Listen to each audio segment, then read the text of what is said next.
नमस्कार मित्रों, हम आपका स्वागत करते हैं हमारे बेस्ट एलआईसी प्लान के चैनल पर।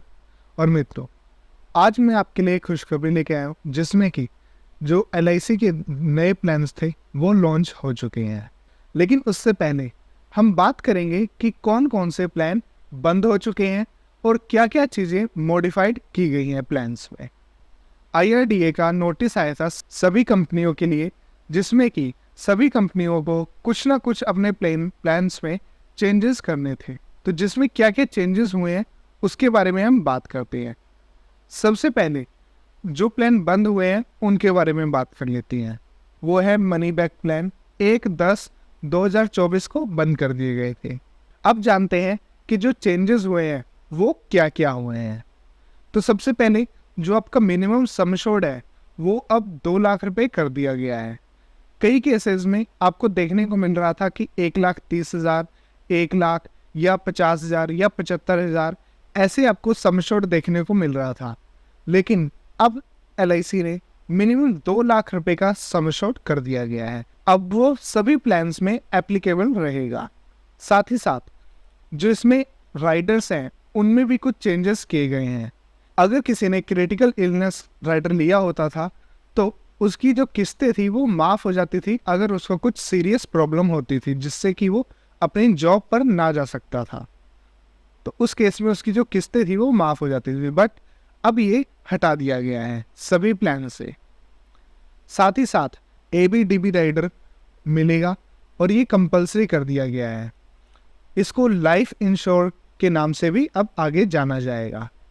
और इसमें आपको एबी जो है वो आप 3 गुना तक आप ले सकते हैं इसमें, यानी एक्सीडेंटल बेनिफिट आप इसको 3 गुना तक ले सकते हैं। पहले ये सिर्फ 2 गुना हुआ करता था। मैच में भी आपको चेंजेस देखने को मिलेगा। मैच मंथली पेमेंट को कहते हैं। तो उसमें क्या है, अब आपको अगर आप नया बीमा करवा रहे हैं तो आपको 3 किस्तें इसमें पे करनी होगी और ये 3 मंथ में आपको अपना मैच जो है वो क्लियर करवाना होगा। और अगर आप ऐसा नहीं करवाते हैं तो उस केस में आपकी जो क्वार्टरली वाली पेमेंट है वो मान ली जाएगी ऑटोमेटिकली, वो मंथली में नहीं रहेगी। अगर आपको मंथली करवाना है तो आपको मैच जो है वो अपना करवाना ही पड़ेगा, यानी कि बैंक अकाउंट से आपको आपका जो पॉलिसी है वो प्रीमियम पे करना होगा। नेक्स्ट जानते हैं, नेक्स्ट हैगा कि जिसमें कि सरेंडर वैल्यू को अब इंक्रीज कर दिया गया है।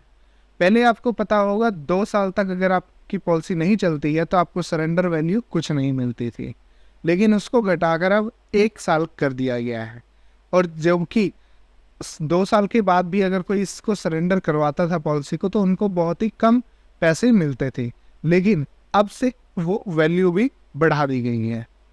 और अगर हम लोन और सरेंडर की बात करें तो वो भी आपको 1 साल के बाद ही मिलना शुरू हो जाएगा। पहले इसके लिए आपको 2 साल तक वेट करना पड़ता था, लेकिन अब आपको लोन या सरेंडर चाहिए करवाना है तो आप 1 साल के बाद भी करवा सकते हैं। और साथ ही सबसे बड़ा जो चेंज हुआ है वो आया है लुकअप पीरियड में, जिसमें कि लुकअप पीरियड होता है कि आपकी जो पॉलिसी है वो आप तक पहुंची और उसके बाद कितने दिन बाद तक आप पॉलिसी को रिटर्न करवा सकते हैं एलआईसी या किसी भी कंपनी को। पहले ये 15 दिन का हुआ करता था, अब इसे बढ़ाकर 30 दिन का कर दिया गया है। वहीं अगर हम एजेंट भाइयों की भी बात करें तो उसमें भी हमें चेंजेस देखने को मिलेगा उनके लिए भी, जो कि है कमीशन के ऊपर। पहले जहां फर्स्ट ईयर की कमीशन 25% होती थी उसे अब घटाकर 20% कर दिया गया है। और इसके साथ साथ और भी कुछ चेंजेस हुए हैं जो आगे आने वाली वीडियोस में आपको देखने को मिलेंगे। प्रीमियम में भी आपको अब से चेंजेस देखने को मिल जाएगा। जहां पहले आपको प्रीमियम में भी आपको 200-300 रुपये का डिफरेंस देखने को मिलेगा। ये प्लान टू प्लान वेरी कर सकता है, मतलब कुछ परसेंट आपको थोड़ा सा ज़्यादा पे करना होगा क्योंकि राइडर्स का जो प्रीमियम है वो थोड़ा सा बढ़ा दिया गया है। उसकी वजह से जो प्रीमियम है हमारा उसके ऊपर भी हमें असर देखने को मिलेगा। तो ये कुछ चेंजेस थे।